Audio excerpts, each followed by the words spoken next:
you a little bit because you are an artist. What does that mean to you? Being an artist means being unapologetic in everything that I do. Learning, being open to learning and taking in new ideas and applying it to my life.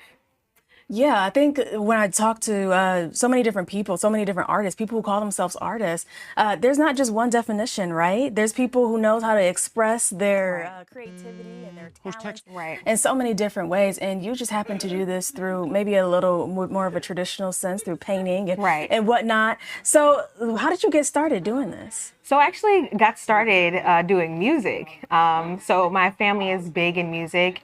I have a sister who's also into art. So seeing her with, painting or drawing at the kitchen table, it felt like I needed to do that as well.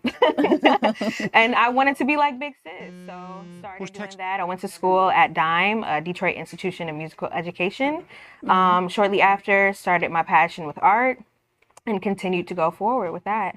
So do you and your sister collaborate sometimes on certain projects and bring it to the world, like two sisters doing art? Oh my gosh, I want to so bad, and we haven't just yet, but we actually just put out a video together. She's also a musician.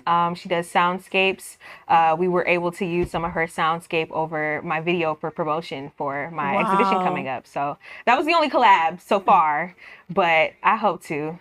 Yeah, that is so incredible. I mean, working with family, I feel like it can be good. Yeah. But also it can be a little stressful too. Yeah, a little bit, a little bit. So were your parents artistic too? Yeah, so my mom, she's a singer. My dad, he loves reggae music. He cannot dance at all. But, Don't worry, Dad, I can't either. I'm very stiff. But yeah, so just being around my parents who are appreciative of all arts, really inspired me and pushed me to go forward with where I am today.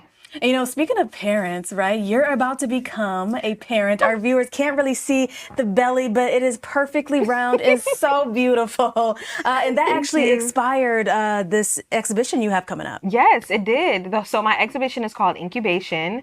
It's based on all of the works that I've done in the duration of my pregnancy, and works I've touched on. These are all going to be stories and lessons that I feel like I want to teach my child. Sometimes words don't do it, but sometimes my art will, just like how my parents were able to influence me with art and music. I want to do the same thing with my son. And we see some of your work here. What would you call this style? Hey. I actually don't know. It's so funny. I've never been asked that. It's like a realism, surrealism situation. I was super inspired by cartoons growing up, such as Courage the Cowardly Dog, Ren and Stimpy. So I love that dark, melancholic, monochromatic art, Yeah. So I like to stay in that vein. Yeah, I think you described it very well. I mean, you do have that that hint of realism in some of your art, but then there's also that part that's a little bit more animated, a little bit more cartoony. Like this one right here, the two guys, they're a little bit more realistic or realism. That's the style, and then the background was a little bit more, animated. Yeah, exactly, exactly. And I actually use turmeric. And turmeric wash in most of my backgrounds. That is so cool. Yeah, so it's actually inspired by my late sister, Juanita. She was a healer, self-healer, and she always used the herb to basically heal people around her, so yeah. Is there anything else you used to paint with? Any other spices? No other spices. Activated charcoal? I haven't gotten there yet.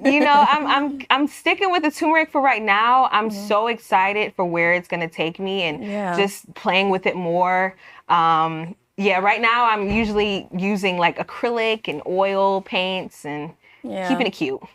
So tell us about the exhibition. How can we come to it? All the things. Yeah, so the exhibition is at Acoma Art House. It's located north in Detroit. It's 9185 Goodwin Street. It's actually hosted by Mandisa Smith and curated by Oshun Williams. And it starts at 4 to 8 p.m. on Friday, tomorrow. Wow, this is so exciting. You got a lot of stuff happening, a lot of things coming to life in your life right now, and I love it so much. Thank Ruby, you. thank you so much for joining us today. Thank you so much for having me. Of course. Yes. Well, Labor Day weekend is the time we typically bid farewell